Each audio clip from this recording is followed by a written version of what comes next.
Hey everybody, how's it going? Welcome to the Guitar Underground. I'm your host, Neil Santos, and I'm happy to be back here again with you to chat about guitar and celebrate being a musician and a guitarist. It's a beautiful thing. A lot of guitarists think that John Mayer knows hundreds of secret scales that the rest of us don't. Now, that may be the case, but I think in reality, it's probably that he often sounds incredible using the exact same 5 notes that you already know, right? The difference isn't the scale, it's what he does with it. Think about owning the world's best paintbrush doesn't make someone a great painter, right? Great artists create masterpieces with a few colors because they understand how to use them. Van Gogh could have made his art with crayons, and it would have been beautiful. So that's similar to what John does. John Mayer treats the pentatonic scale that way. Like he takes those simple notes, that simple medium, that simple palette, and he creates masterpieces with them. And today, we're going to look at 5 ways that John Mayer actually uses the pentatonic scales, not to copy his licks, maybe a few, but to understand his musical thinking, all right? And you'll walk away with 5 ideas that you can apply immediately to your practice and your playing, even if you know 1 or 2 pentatonic positions, all right?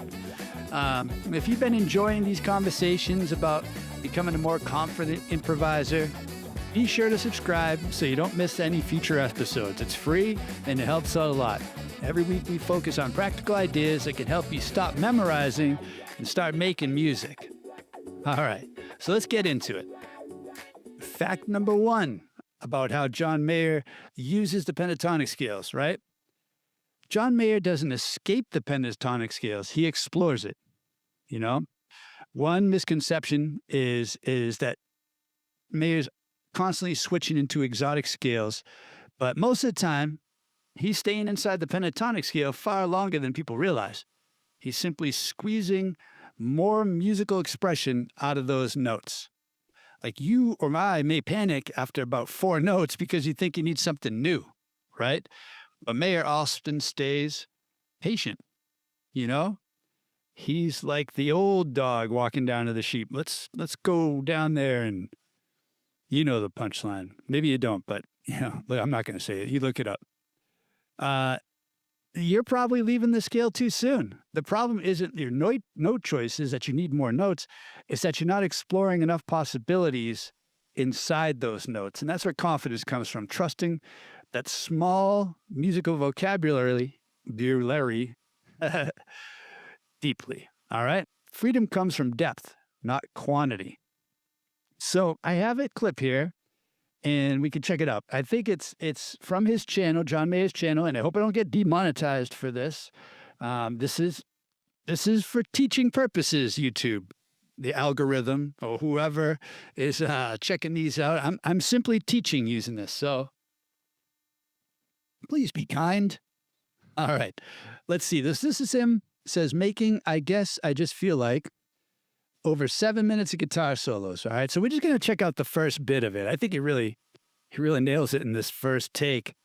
But let's give it a listen. All right, and we'll see. We're listening to see if he's going all over the place or if he's just kind of exploring the same 4 or 5 notes here. And I think we'll find that he is. All right, so let's check it out. Okay.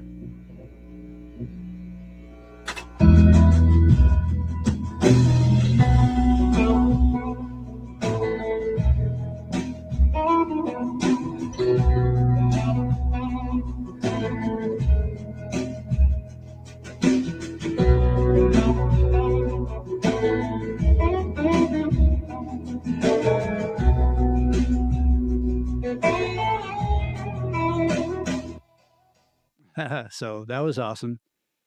All right, so we can see that he's absolutely making the most use out of just a few notes there. So I'm going to roll it back and see if I can figure some of this out. I haven't transcribed this at all.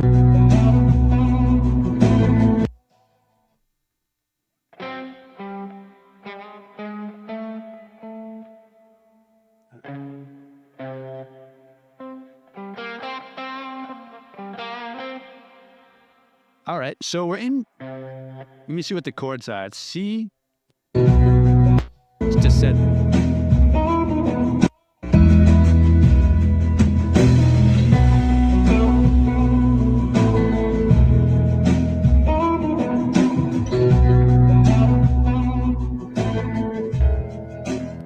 All right, so we're doing B, sorry. A, E, and I think they're all major. All right, and so he's played out the fifth there, kind of.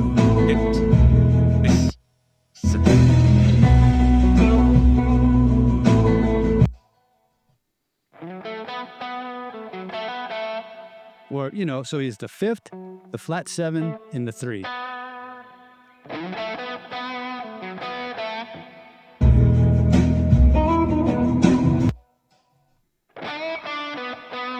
All right, he bends the third, the flat third, up to the major. Or not even. Just kind of like a micro bend. And back to the root. All right?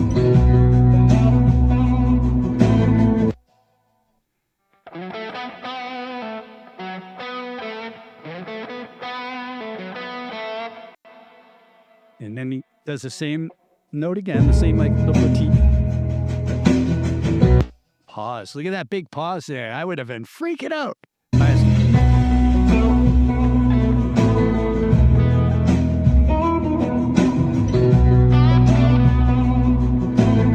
Here.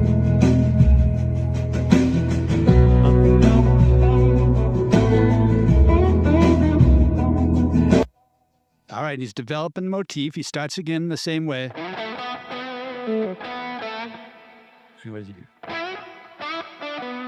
So he does 2 little bends, like on the 4, then the flat 3, then the flat 3 itself, into the root. I would have thrown the 7th in there. And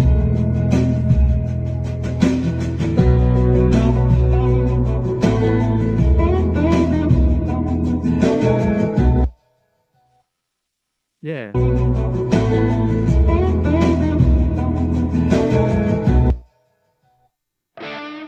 He goes back to the flat 3. Pretty cool. This.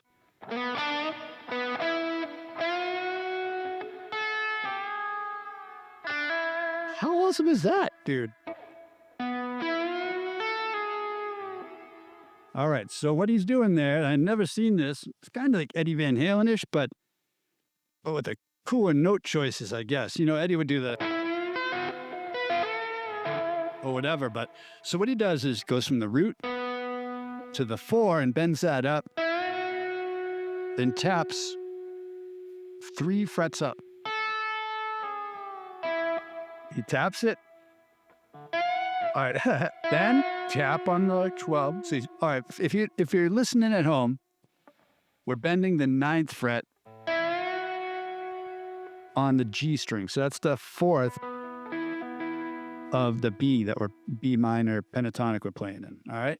So he bends that 9, taps the 12, slides the 11, and then releases the bend.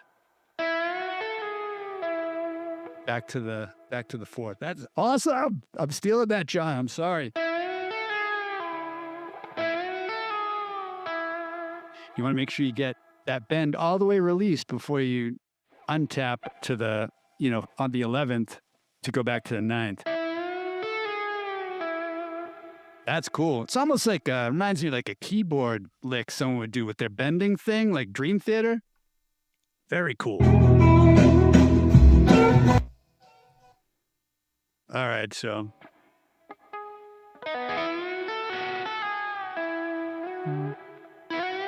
And then he slides up and bends at the 11.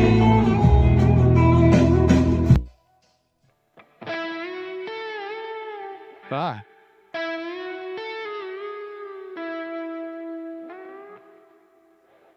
Okay.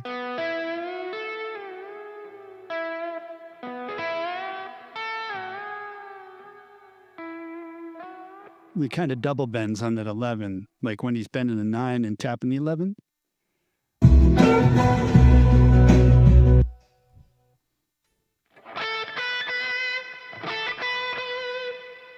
All right. Still the flat 7 in the root is what he does, just an octave up.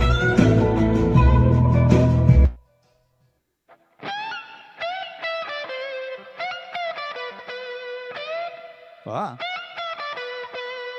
Now he's moved up to the 4th shape.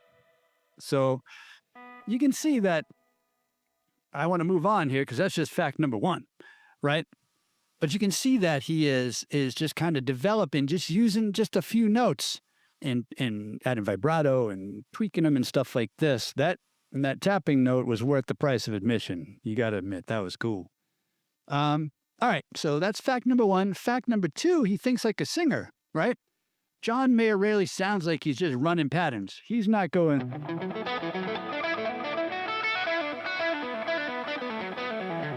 Like, there's a bit of that in there, but his phrases breathe, you know, they have pauses in between, like that giant pause there. I think any guitar player that's strictly a guitar player would have anxiety just sitting around and being like, wow, people don't think I know what I'm doing or I've messed up at this point. But he let it breathe and lets the listener listen to the band, and then it comes in again and they're refreshed and ready to hear more, you know? So he has these questions and answers and he leaves space. And I think it's the fact that John is also a singer, you know? I don't know if you've ever, as a guitar player, tried to write melody lines for like a song. It's tough. Like all my melody lines I try to come up with, they sound like guitar solos. You know what I mean? Like they don't sound like a singer would sing, you know, unless I'm away from the guitar and I have chords and I've recorded them. Because then I can like just listen to him and sing what I feel like should be there. It makes it a little easier, but we're talking about the reverse. So you're playing guitar and you want to play and choose notes and phrase like you're a singer. And pausing is a big part of that. Yeah. So yeah, like, what does it say? Many players fill every measure with notes because silence feels uncomfortable. I would have been freaking out if I paused that long. And I would have... assume that the guy running the board there is going to look at me like, you want to do another take or something? Like, did you run out of ideas? You just started. But it's part of the idea. The pause, the silence was the idea, and it built anticipation. So, yeah, that's number 2. Fact number 3, he targets emotion through bends and vibrato. And we saw that in that cool tap, right? But also, he's using bends all over the place. You know, bending that 3rd every time. And when he, bends it, then he'll hit the 3, put vibrato on it, and vibrato on the root, you know?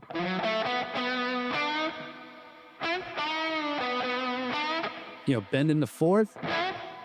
That's a little quick. You cut it off with your palm. So all that type of stuff, and then you got the...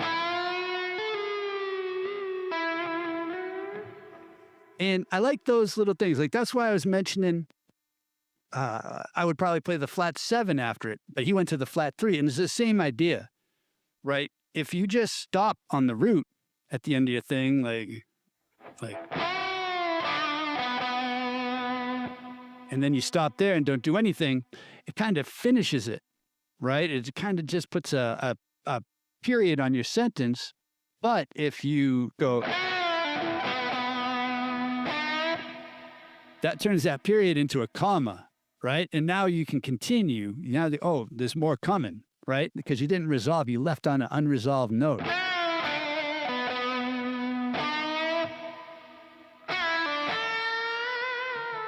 Or whatever. Or same with the flat 7. You go, oh, there's more coming. So that's the idea. Always be playing with vibrato and bends. Not only does that add emotion, but that's kind of your signature, your fingerprint, a sonic fingerprint as a guitar player. Like, oh, that's so-and-so. I can tell by his vibrato. or his bends. That's where your own personality is going to shine through a lot. Yeah. So like it says, two players can play identical notes. The one with expressive bends and vibratos sounds completely different. And Mayer spends enormous attention to note delivery, because it's such a part of, he's so well schooled in blues, blues playing, Stevie Ray Vaughan, all the blues guys, man, Clapton, he's played with them all, Derek Trucks, geez. So, he is very aware of the power of expressing yourself through vibrato. Let me see. Great phrasing creates confidence because every note feels intentional. The note isn't the message, it's how you play it. All right, some notes I wrote here. So that's fact number 3. Fact number 4, he connects pentatonic positions instead of living inside one box, right? So we saw that in where he's playing. And then he goes up to here. He did that's in the second shape of B minor. He goes to that flat 7 root there to kind of start moving up. And then he goes all the way up to the 4th shape. Something like that. So he's not just staying in this first box because he wants to create emotion and he wants to create energy. And by going up the neck, he's doing that. You know what I mean? And so you don't want to get stuck in that one box. So if you let's watch him again and see how he's connecting it. All right, let's go back to the tape. Back to the footage, please.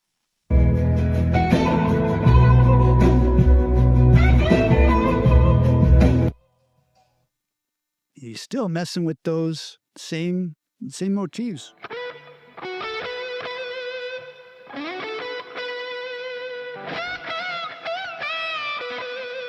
It's in shape 4 now. Let's say he played down there.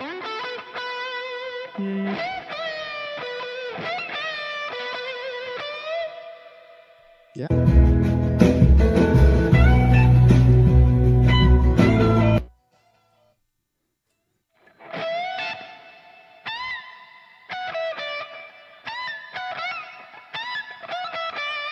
That's what he does.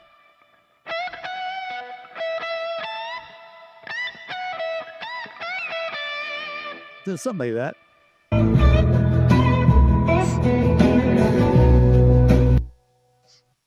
All right, and he's moving down the box there. See?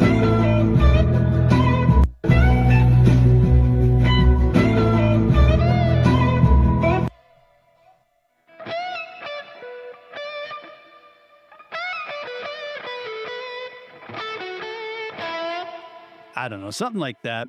I don't want to spend all my time here transcribing them note for note. I could do that, but it might be boring for you guys. What we're looking at here is actually just the concept, right? So right there, he's in the 4th box.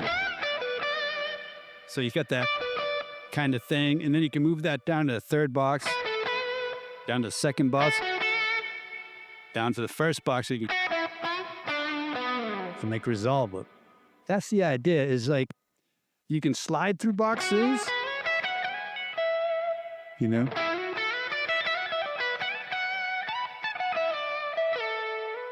or you can just take that same one little thing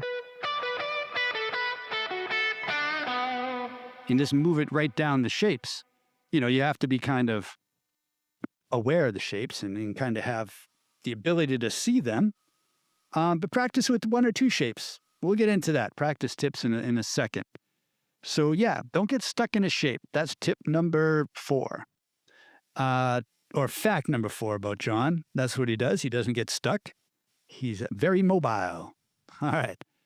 Fact number 5, he reacts to the band instead of playing memorized ideas. And this is huge. And this is why I'm not too hung up on showing you what he's playing, right? Like I don't want to get too into the weeds with that, except for that one tapping lick. All right, because that was awesome, and I had to get that. But the idea is what you want to kind of grab. You know what I mean? And I've seen John talk about this in a video. If you ever seen it, look up John Mayer Iceberg theory. I think that's what it was.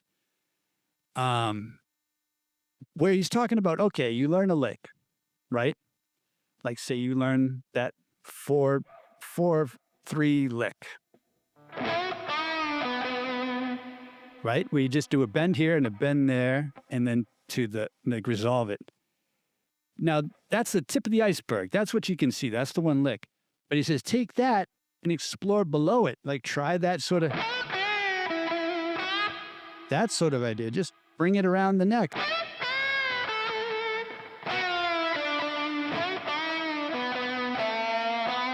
Bring it here to the root in this flat 7.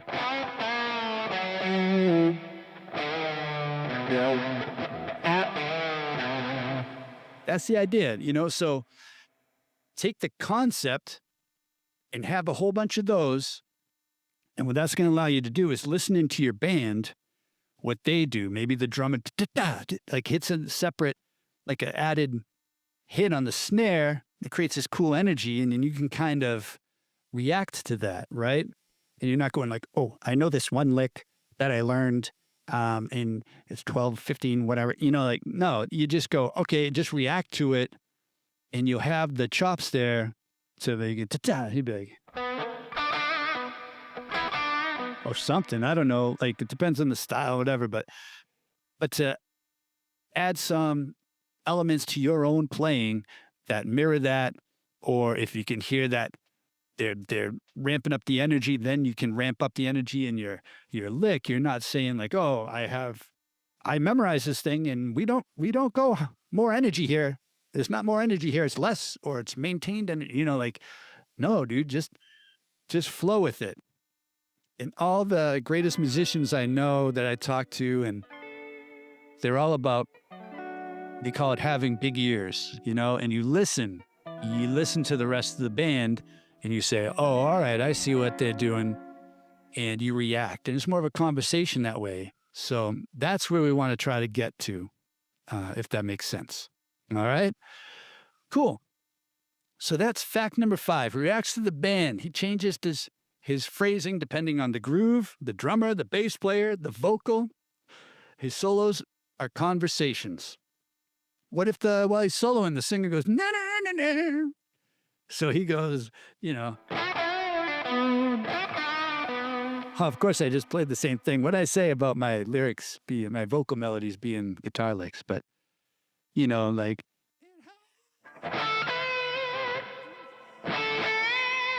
And you can kind of mimic that, you know, instead of like, no, that's not what I practiced. Please stop. You know, stop being your best self. No, it's going to force you or him to be their best self and enjoy playing together with humans. Cool. All right. So there's 5 facts about how I perceive that John Mayer approaches the pentatonic scale, for what that's worth. And we've come to the middle of the show, middle of the podcast, where I have to do obligatory advertise read, because this episode is brought to you by Pentatonic Way, which I created. It's a system to understand the neck in a very intuitive, simple way, using things you already know, chords and scales you already know, to play at a very high level. And I'll do the read now. This is actually one of the biggest reasons I created the free Pentatonic Way personality quiz. It only takes a couple of minutes, but it helps identify the biggest things that's holding your playing back. Maybe you're stuck inside one box, or maybe you're overthinking theory, or maybe your phrasing just needs more structure. Once you finish the quiz, you'll also get a free 3-lesson email course that's tailored exactly to what you need to work on next. It's designed to give you a clear starting point instead of guessing. So if that sounds helpful, you can find it at pentatonicway.com/personality. I'm trying to do those like really fast legal jargon at the end, but I don't have anything to say because it's free and you can check it out. But all right, cool. Let's get back to it. Here are 5 practical tips you can use to start including this John Mayer-ish sort of approach to pentatonic into your practice and your playing today. All right? So tip number 1, solo using only 5 notes. So pick one pentatonic position, limit yourself to only 5 notes for an entire backing track.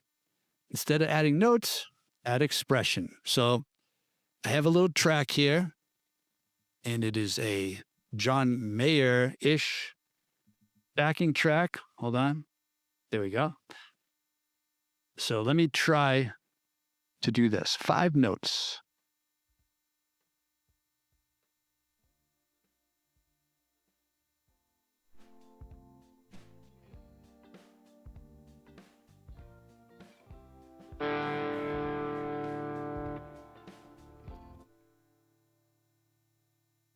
Hold on.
I'll figure out how to use that.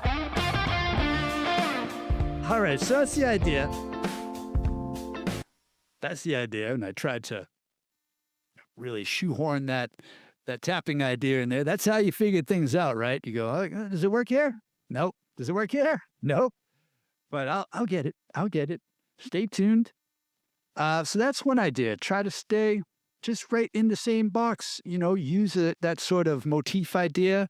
Repeat things, and that's going to help you kind of get the most out of the scale. When you have limitations, it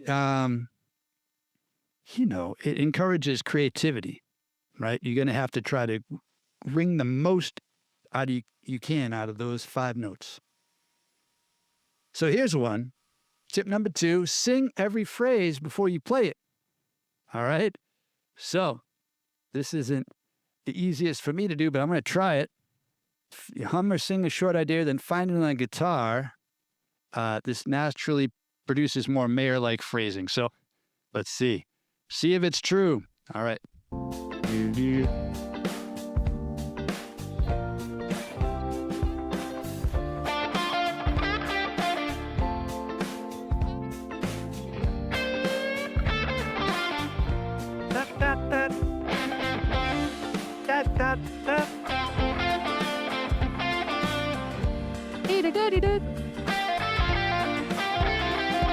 Something like that.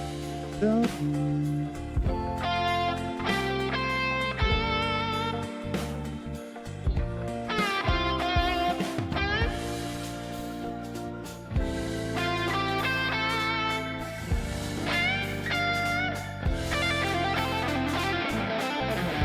right. So I tried. I think I did all right.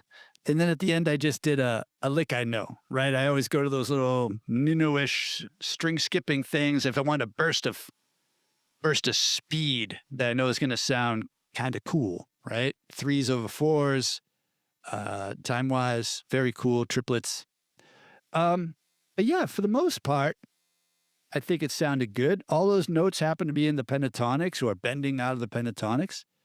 So I think this sort of exercise is definitely going to help you play more vocal-like, right? And that's going to help you sound more Mayer-like, which everybody would like. All right. Tip number 3, practice one bend for 10 minutes. Now, this is a big ask, but choose one whole step bend and focus on reaching the perfect pitch, vibrato, sustain. All right. You can do this with or without a backing track. But when I try to teach students to practice their bends, this is a trick that I use. All right. So instead of just bending, right? Say you're in D like we were. Instead of just bending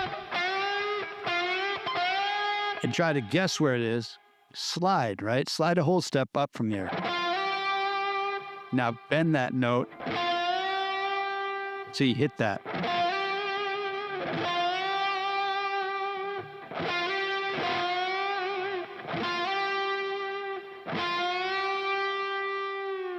Right? Or a release bend where you slide down.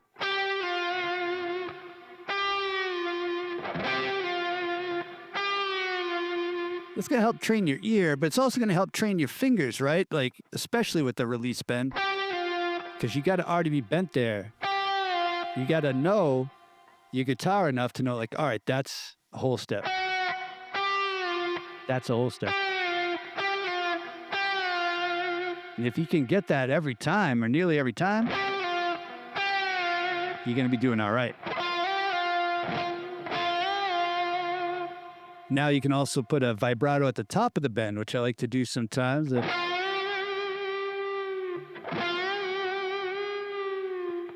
Add a lot of emotion that way.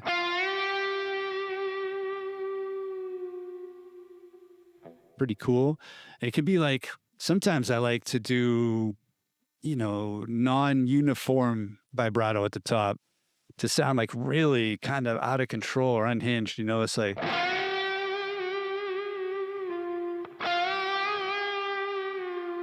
Sounds like I don't know, like someone almost falling off the edge of a cliff or something. They make that noise. But that's something people don't expect, like, and they go, wow, that's unique or whatever. So don't forget to break rules. You know what I'm saying? Like, don't forget to be like, oh, no, I can't. I have to. My vibrato always has to be beautiful or unnoticeable. Like sometimes vibrato is like that. In my head, I think it's like similar to either film music. Like if you notice the film music, it isn't working for the most part. You want it to be underneath the scene and it's just affecting you emotionally, right? Or it's like drop shadow. I'm a graphic designer as well. And like, if you notice the drop shadow on something, which is like, if you had a picture and you had drop shadow, it's like a little fake shadow that's underneath it. Makes it look like it's floating over the page or something or in front of something. If you notice it, then it's not working. It's too much. It's not natural, But what I'm suggesting is sometimes you don't want it to be natural and it can be a choice, an artistic choice. So something to think about. But yeah, try bending 10 minutes straight. I'm watching. If you do less than 10 minutes, I'll know. And it won't matter because I still love you. All right. Tip number 4, connect only 2 positions, right? Forget all 5 shapes. If you're not used to switching between the different boxes, just do 2. Pick 2, all right? My suggestion is probably, like the first position, because everybody kind of knows that. We'll do it in D here. And then you can either go 1 position up, which is cool, which is the second shape, or even 1 position back, which a lot of people don't really play, but John does. Now, just pick one of those and work on going between them, all right? So let me try what my handy-dandy backing track.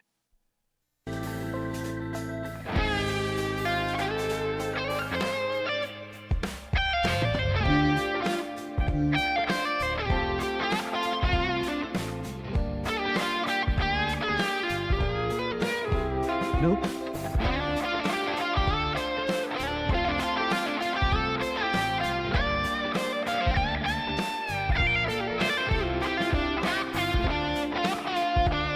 I'll try go to the 5th string.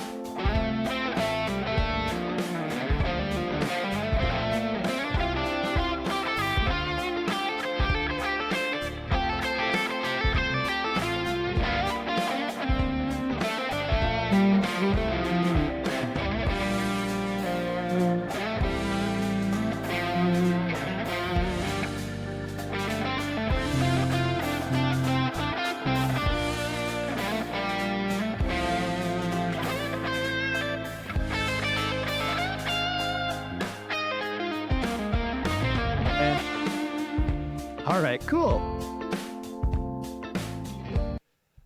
You know, if you're not used to doing that stuff, one way you could do it is slide in between them, you know.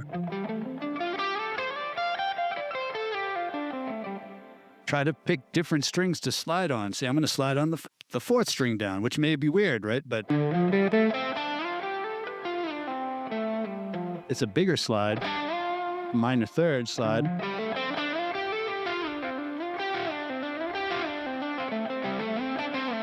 But it'll give you an interesting sound, you know?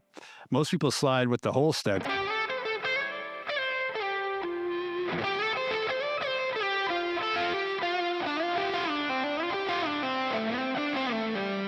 Kind of a cool sound. Or you can just try to play the same thing in both positions, right? So if you're just doing like a repeating thing, for example, because that's probably the easiest thing to start with is...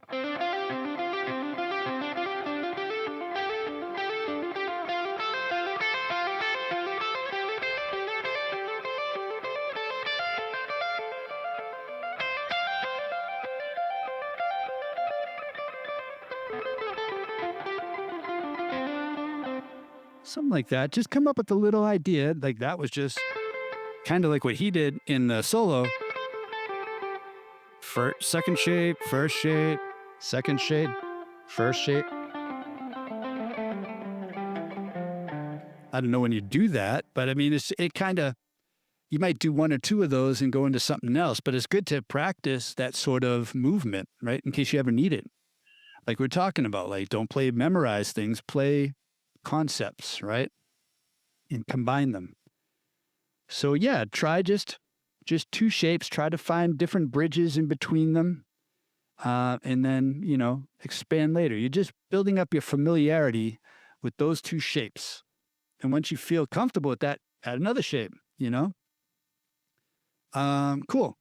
Tip number 5, leave more space, right? This is a great one. Challenge yourself to play 1 phrase, then force yourself to wait. Count 2 beats. 1, 2, then answer your own phrase if you can, like if you can think of something. So let me try that real quick. I know we're getting long on the video, but this is a good one. And it's one us guitar players sorely need, right? So.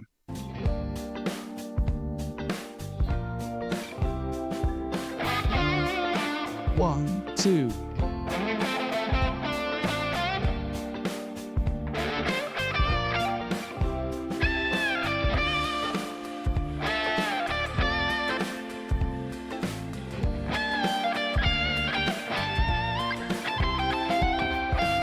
Sorry.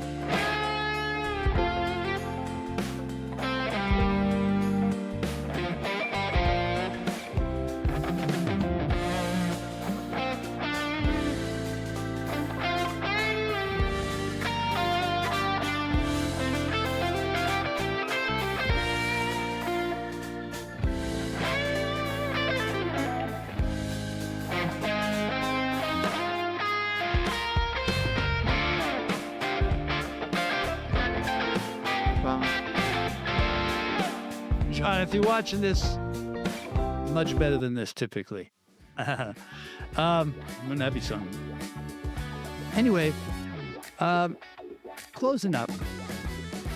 John Mayer isn't magical because he knows secret scales like he might, but he's magical because he makes simple ideas sound deeply musical. You know, that's something that every intermediate player can learn from. If you've been feeling stuck lately, don't mistake familiarity for limitations. The pentatonic scale still has plenty left to teach you. Trust me, I've been deeply obsessed with it for a decade or more now. Sometimes progress isn't about learning something new. It's about finally hearing what's been there all along. So I'd love to hear from you. What's one thing you noticed about John Mayer's playing that you'd like to develop in your own solos? Let me know in the comments. And if you enjoyed today's episode, don't forget to follow or subscribe and consider sharing it with another guitarist who's feeling stuck, because you never know, it might be exactly the encouragement that they need. The player who sounds the most expressive usually aren't the ones using more notes. They're making better creative decisions with fewer of them. All right? I'll leave you there. Have a great week, everybody. Keep on picking, and I'll catch you on the next episode of the Guitar Underground. Take care.